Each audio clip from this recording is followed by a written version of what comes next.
নমস্কার বন্ধুরা, আজকে আমরা নিয়ে এসেছি SMPS। এই SMPS অনেকগুলো সমস্যা থাকে, সেই সমস্যাগুলো কীভাবে সর্ট আউট করতে হয় সেইগুলো আজকে আমরা দেখব। আজকে আমাদের কাছে আছে একটা SMPS। প্রত্যেকটা কম্পিউটারে একটা করে SMPS থাকে, যে SMPSের কাজ হচ্ছে পাওয়ারের।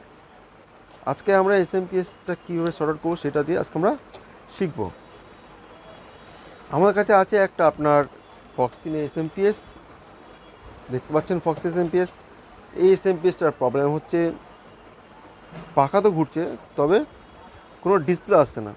এই প্রবলেমটা সর্ট আউট কীভাবে করতে হয় আজকে আমরা শিখব। SMPS নর্মালি তো আমরা যে কম্পিউটার ইউজ করি, সেই SMPSের ফুল ফর্ম অবশ্য আপনারা জানেন, সুইচ মোড পাওয়ার সাপ্লাই। এই SMPSটা আজকে আমরা খুলে দেখব ভিতরে কী কী কম্পোনেন্টস, কী কী আইসি রয়েছে এবং এইগুলো কীভাবে মিটার দিয়ে চেক করতে হয় এবং এই প্রবলেমটাকে সর্ট আউট করতে হয়। তো নমস্কার বন্ধুরা, আজকে আমরা দেখে নেব এই প্রবলেম কীভাবে সর্ট করতে হয়। So let's see.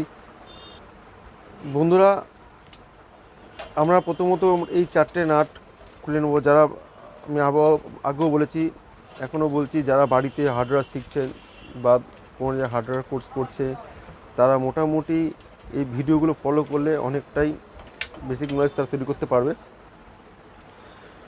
তো আমার ভিডিওটা একটু দেখবেন, ভিউ করবেন, সাবস্ক্রাইব করবেন, লাইক করবেন এবং ফলো করবেন, যদি আপনার কোনো হেল্পে আমি আসতে পারি।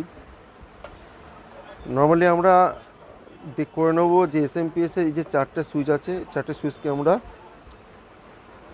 স্ক্রু আছে এগুলো রিমুভ করে নেবো, খুলে নেওয়ার পর ভিতরে দেখবো আমরা কী কী পার্টস আছে।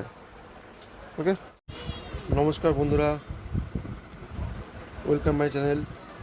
আজকে আমরা একটা নতুন একটা সমস্যা নিয়ে এসেছি। এই যে সমস্যাটা খুবই কমন, প্রত্যেকটা কম্পিউটারে আপনাদের যে পাওয়ার সাপ্লাই রয়েছে SMPS, আজকে সেই SMPSের কীভাবে প্রবলেম সর্ট আউট করতে হয় সেটা নিয়ে আজকে আমরা দেখুন। বন্ধুরা, এর ভিতরে অনেকগুলো ট্রানজিস্টার, ক্যাপাসিটার, ডায়োড, তারপর আপনি ফিউজ সব রয়েছে, দেখতে পাচ্ছেন।